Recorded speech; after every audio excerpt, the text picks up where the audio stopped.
Let's do it. Bing a bing with a bing and a bang and a boom. This is Fun of the Clown Podcast. I'm your host, Dennis Wirth. Episode 164, October 11th, 2022. Um, Let's see. As always, today's episode is brought to you by G Vegas Buffalo Sauce. Excited to talk about our sponsor today because hey, put the whamma jam in your mouth. We just got done. I've been telling you guys about a commercial I was going to put out for them. We got the commercial done. You can check it out on YouTube. Put down G Vegas Buffalo Sauce commercial, and you can see me reappearing from my former show, the television show I did before this podcast, The Comedy Kitchen, and. It's been getting great reviews, man. I'm very proud of the work we put out. So check out the commercial, then go to www.gvegas.webs.com. Check out our spokesperson, Mr. Tim Wakefield of the Boston Red Sox, the longtime pitcher, and order yourself up some G Vegas Buffalo sauce. Put the whamma jamma in your mouth for yourself. But hey, we're not here to talk about buffalo sauce, though I could do an entire freaking episode on buffalo sauce, but it's a comedy podcast. A lot of people in comedy like buffalo sauce because that's what they serve at a lot of these places where you go to see comedy. So you get used to the buffalo. It's okay. Like this next comic we're going to be discussing tonight, Janeane Garofalo. This episode, did I mention it was episode 164? And yeah, I don't know if I can, man. World's gone to a strange place, but I'd like to end it around 200. I think I can get what I want to do with this podcast. I think I can do it in 200 episodes, and we've done a lot so far. Thanks for hanging in there with me, exploring the history of comedy, and got some more live guests I want to get in. I've had some great live guests on, but it's not that I want to leave the podcast because I've worked so hard to get into this point where it's like it was the top podcast in New England for comedy. Now it's become one of the top podcasts in the country for comedy. So it's like I would love to keep it going, but there's other things I want to do in comedy, and I just don't want to be stuck in the podcast forever. I hope you understand that. Hey, like this next girl, she got around. Let's talk about Miss Garofalo here. Former co-host of the Majority Report on the now defunct Air America Radio. Let's see. I found this interesting because I can't say I'm really up on what she's been doing, but I knew her. So, like I said, some of these comics I know in depth. Some of them I know a little bit. Some I know nothing about. This one I know a little bit about. I know of her. But she began as a cast member on the Ben Stiller Show, which is the same place where Jimmy Kimmel started. And so who knew? The Ben Stiller Show kicking out just some great comics. I think Adam Carolla, he was a part of it too. So, good old Ben Stiller, man. Gosh, what he left us in the comedy world if we only knew at the time, right? Let's see. She's on the Larry Sanders Show, Saturday Night Live. After that, she wanted to perform in over 50 mainstream movies, having either lead or major roles in most of them. And let's see some of the more famous ones you might have known for: The Truth About Cats and Dogs, Wet Hot American Summer, The Matchmaker, Reality Bites, The Wild, Steal This Movie, Clay Pigeons, Sweethearts, Mystery Men, The Minus Man, and The Independent. So some of more famous work there. But man, can you imagine over 50 movies, man? And there's a lot of extras could say, I've been in 50 movies, an extra in a bunch of them. But to have a lead or a major role in over 50 movies, that's one hardworking gal right there. I did one movie, The World Needs a New Superhero, man, and I thought it was going to take the rest of my life to complete. It was like such an undertaking. Of course, that was an independent, low budget film, so I'm sure if you're in Hollywood and they're flipping the bill, maybe it goes a little quicker. I guess I don't know. Let's see. She was a series regular on TV. What Wet Hot American Summer. First Day of Camp, 24. Girlfriend's Guide to Divorce and Ideal. So got her foot in the door in movies and on TV. Much like me with the Comedy Kitchen and my TV show, and The World Needs a New Superhero, my movie, but certainly not to the level she's pulled it off here. Wow. we can only admire her, I guess, for her work, right? Let's see. Still appears on the New York comedy scene, and that's always cool because your first love is stand up, and I don't care what you go on to do. There's nothing like a live crowd. You can never replace a live crowd, and yeah, you want to, you want your legacy, and after you die, you want to leave a body of work for people to like. But man, there's nothing like just the rush that you have. Remember Jeff Foxworthy talking about it? They'd go up all night at the comedy show and make them laugh, and you can't just go home and go to bed. You got to defuse yourself because you're so high from comedy. They said they'd hang out for hours after a comedy show at the Waffle House or whatever. Which, ironically enough, the comedy studio up in Cambridge here in Boston. That's how that came about. Was he said he used to hang out at the Hong Kong after so many comedy shows eating Chinese food that eventually he just opened up a club there. So let's see.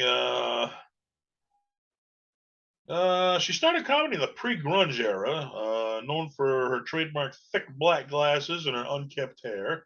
That's the grunge look right there. Let's see. In her routine, she mostly made fun of pop culture and the pressures on women to deliver the media's body image of what a woman should be. Like every woman is supposed to look like Giselle Bundchen or some supermodel shit. It's like that's what they pressure you into. You got to lose weight. You got to lose weight. You got to lose weight. Me, I'm a fat fuck. I'll admit it.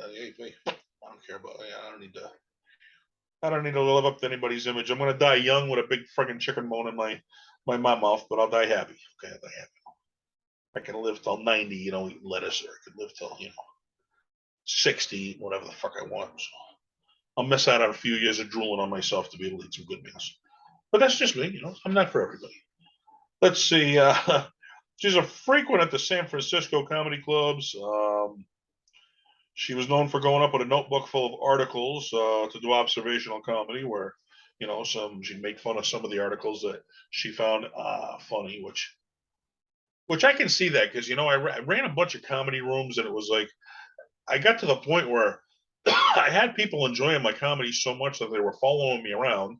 So when it's cool to say, hey, I got freaking groupies, man, they're following me around here. But after a while, they've heard every routine I've did. And it's like this one again, this one again. So tough to get.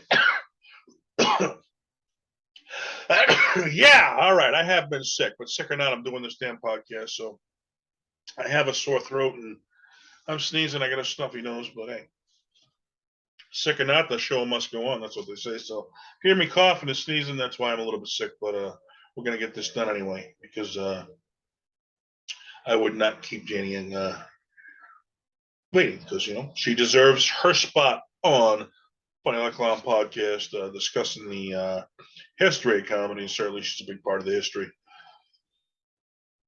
Let's see. She was part of the alternative comedy scene in the '90s. She created the Eating It alternative comedy show. She did HBO's comedy half hour and hour specials. So most would die just to get on the half hour special. But get your own hour special on it. Oh my gosh.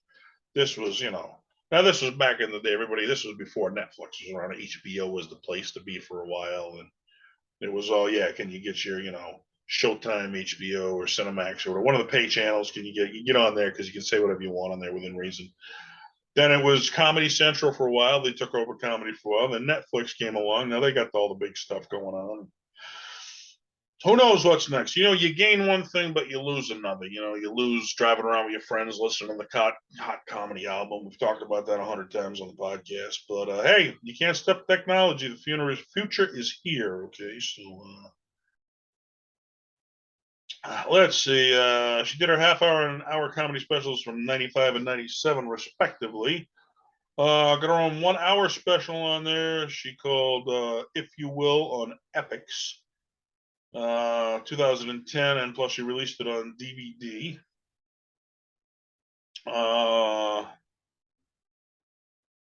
Let's see. Here's one you might not have known about her. She was offered the part of Dorothy in Jerry Maguire opposite Tom Cruise, which Jerry Maguire was a huge hit.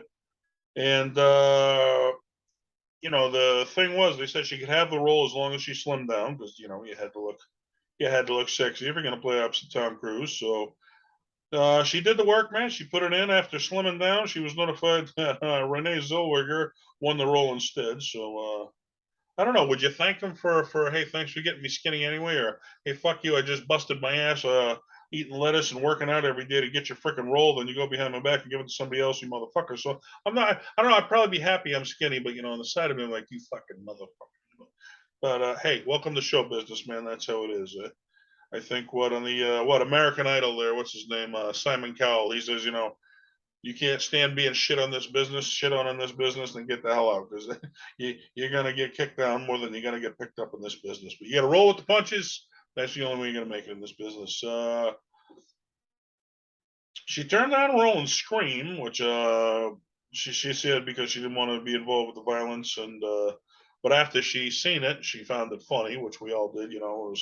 Thought it was going to be a horror movie, like a serious horror movie, but it was a spoof on horror movies. So they did find a way to make it funny, but she thought it was going to be more violence oriented, so she didn't want to contribute to that. Let's see. She was in Copland, a drama with Sylvester Stallone and Robert De Niro. So hey, you're rubbing elbows with those two guys. There's nothing wrong with that, I guess. Sure, I could put that one on my resume. Why not? Did some voice work for Disney. If you're gonna do voice work, hey, Disney's the place to be now, isn't it? Yeah. How many freaking movies they got? That's like the top of the chain right there. We've talked about that one before. Here's an interesting. A puppet version of Garofalo appeared and was graphically killed off in a 2004 Team America World Peace movie. And she was irritated by the film and the filmmaker's lack of correspondence. Okay, so, but there's a law, as long as you're doing it in a funny way where you're spoofing it, you're not actually like, Mickey Mouse is trademark, so you couldn't put out a Mickey Mouse movie or they'd sue the shit out of you. But if you do a parody, that's what they call it. If you do like a parody of Mickey Mouse, that's why The Simpsons gets away with so much bullshit of using other characters that nobody gives them permission to do, because if you do it as a parody, they can't do shit about it. So there wasn't much that she could do about it, that even though it irritated her, they're using her likeness and killed it off. But I guess she ran into the directors actually on the street and said, the least you could do, you could have sent me the damn puppet. So they took her address and told her to send her the puppet, but they never. She said she never ended up getting the puppet. So she was more pissed off. I don't know if she wanted a souvenir or what the hell the deal was, but I don't know. But they say the highest form of flattery is impression. So I mean, the fact they thought enough of her that they wanted to put a puppet of her in there, I guess, whether you liked it or not, at least you got to be flattered. At least they knew how you were, that they wanted to do that. Did some more voice work for Pixar's Ratatouille, and let's see. She got started years ago in the MTV half-hour comedy show, which I mean, yes, back in the day, MTV they had a half-hour, they had a little comedy thing going on there for a while. Then, of course, as we mentioned, she went over to the Ben Stiller show. But that was her first television appearance. Was MTV's half-hour comedy hour, the first time she got on TV. I guess some chance meeting on the Ben Stiller show. She ended up hooking up and getting over on the Larry Sanders show on HBO. Won herself 2 primetime Emmys over there. Nothing wrong with that. After that, she went on to Saturday Night Live, which I mean, it's like every comic's dream is to host Saturday Night Live, to be on Saturday Night Live, because how many stars have come from Saturday Night Live? But yeah, Jenny, she said she was left sad by the experience. It left her anxious and depressed, I guess, is what she said about it. Because I guess I don't know, because I guess you can't say it was a woman, because there's been a lot of famous women comedians to come off of there. But she said she was only given secondary roles, and most of them were in like juvenile and homophobic skits. Which I remember, we talked about Gilbert Gottfried. He didn't have a good time on Saturday Night Live either. For the same reason, he was always, he was in the background. They'd never let him, show what a comic he could be. He was always just kind of kicked around, I guess. And she said, one of the sadder experiences of her comedy career. So who knows, Saturday Night Live, some it's a great thing, and for some it's a sad experience. Some of the more popular shows we all watched, you might have seen her on. Mad About You, Seinfeld, Michael Moore's TV radio, news radio. Joe Rogan came off that one. Joe Rogan podcast. Sure, sure. Maybe he listens to Funny Like Clown podcast. We don't know what Joe's listening to. Anyway, a couple of pilots she had for ABC and NBC, but they weren't picked up. One was about Annie Duke, the famous poker player. That would. Now I'm into poker myself, so I know who Annie Duke is. I would have found that interesting, but and I don't want to say this the wrong way. She's Annie Duke seems like a genuinely nice person, and I think we could be friends. But at the same time, she's kind of a little snooty. She gets at the poker table like she has to prove herself right. Like she almost like too much has to prove herself right. Like even if she is right, okay, you don't have to like rub it in that you're right. She is. I'm right. That's the only thing. Other than that, she sounds like I seen her on You're Fired. What the old Donald Trump movie there? What the hell? What was the name of that movie? Wasn't a movie, it was a show. What was the name of the show? The Apprentice. Seen her Annie Duke on The Apprentice, and she seemed like a genuinely nice girl. Let's see. Janeane, she did some voice work for Comedy Central's Freak Show. So, man, I mean, these are just the names. Disney, Pixar, Comedy Central, HBO. These are the places you want to be if you're a comedian, folks. Let's see. She wrote a mini book for a 6 DV set of my so-called life. Let's see. She's appears in segments on the Henry Rollins Show, which Henry was an interesting guy. I actually saw an interview about him, and he talked about how he traveled the world and just the experiences he had in other countries. Looking at it from Americans' point of view, and just how they look at us. And thought one of the more interesting stuff he said is like, you go to all these other countries, you're worried, am I safe over here? And he's like, the most trouble he's ever had in his life has been in America. He's like, he travels around, people treat you a lot better than they do right here at home. He's like, most trouble he's ever gotten in this country right here. Let's see. She was in the cast of 24, Criminal Minds, Suspect Behavior. Guess that was a spinoff of the original Criminal Minds, Suspect Behavior. Didn't last very long, but still on it. That's a credit to your name. Let's see. She was in a Netflix prequel to Wet Hot American Summer. Another big brand name right there, Netflix. Let's see. E4's comedy series Gap Year. Let's see. She co-wrote a New York Times bestseller with Bette Midler. Feel this book an essential guide to self-empowerment. Some other books: Spiritual Supremacy, Sexual Satisfaction. I guess I mean, she does the circuit of political humor, which I mean, we've talked about. If you're a major comedian on the major networks and you got writers and stuff, I mean, you can do political humor and look at Dennis Miller. He's gone on to do, guys like that who can make it. But on the local scene, man, you can piss some people off doing political humor, man. It's a touchy place to be, but everybody's passion is so much about it. She calls herself a progressive feminist and said she was raised in a conservative family. Let's see. She took notice when she opposed the Iraqi war on CNN and Fox News. So they're calling her in as a correspondent, and she's opposing these things, which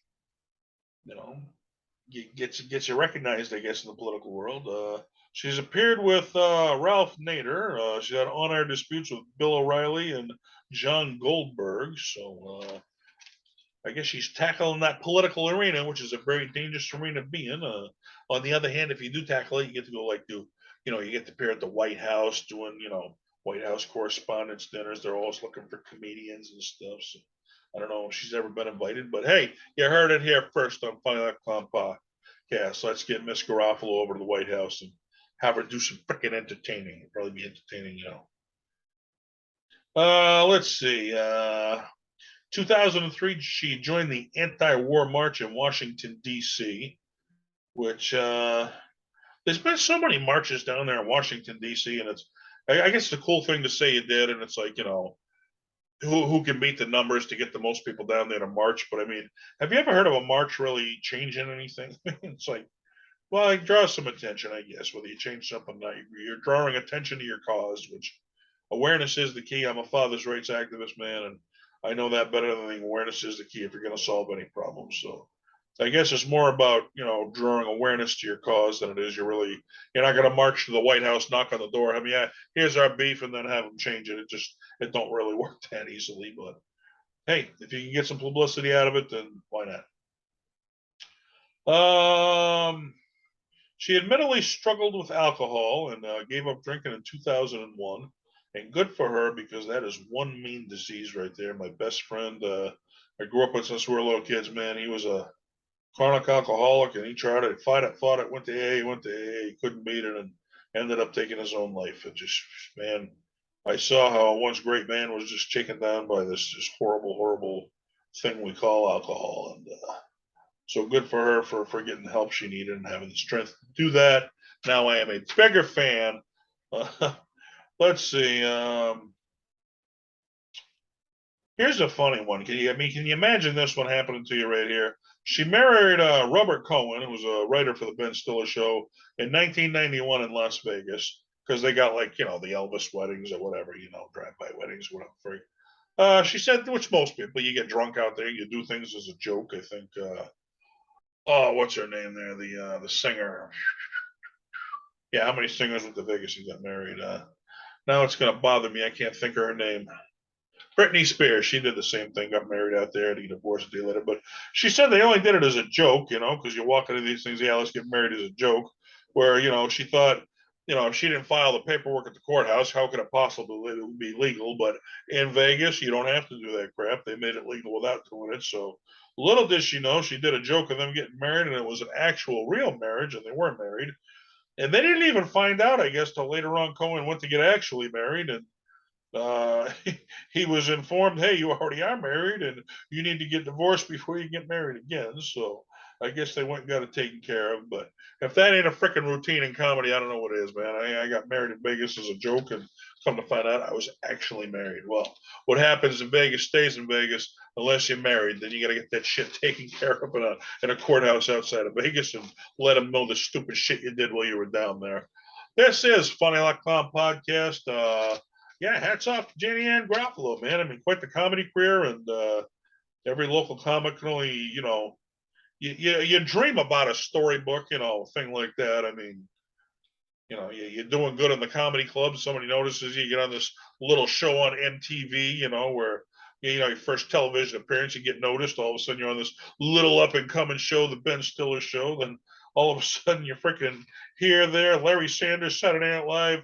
Boom, you're in 50 friggin' movies. That's like the American friggin' dream of a comedian. And damn it, she lived it. So good for her. And we can't all live it, folks. But hey, you know what? I got to admit, I was working on my resume in comedy the other day. And it's like, some of the shit you forget you even did, and you don't think you did that much until you put it down on a piece of paper in front of you. And by the time I got to the bottom of the resume, I was just looking, I was like, damn, I've done a lot more than I even thought I did in comedy. I was pretty proud of myself. So she's proud of herself. I'm proud of myself.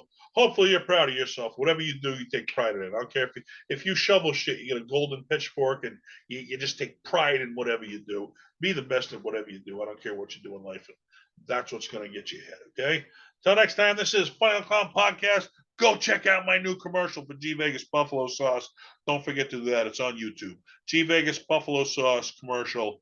Leave a comment for me. I'd love to know. Somebody from the podcast actually went there and seen it, left a comment, man, and it's been getting some great reviews. I'm very proud of the commercial, and I'm proud to sponsor the Buffalo Sauce here. Well, but they sponsored me here for that. Hey, check it out. Good night.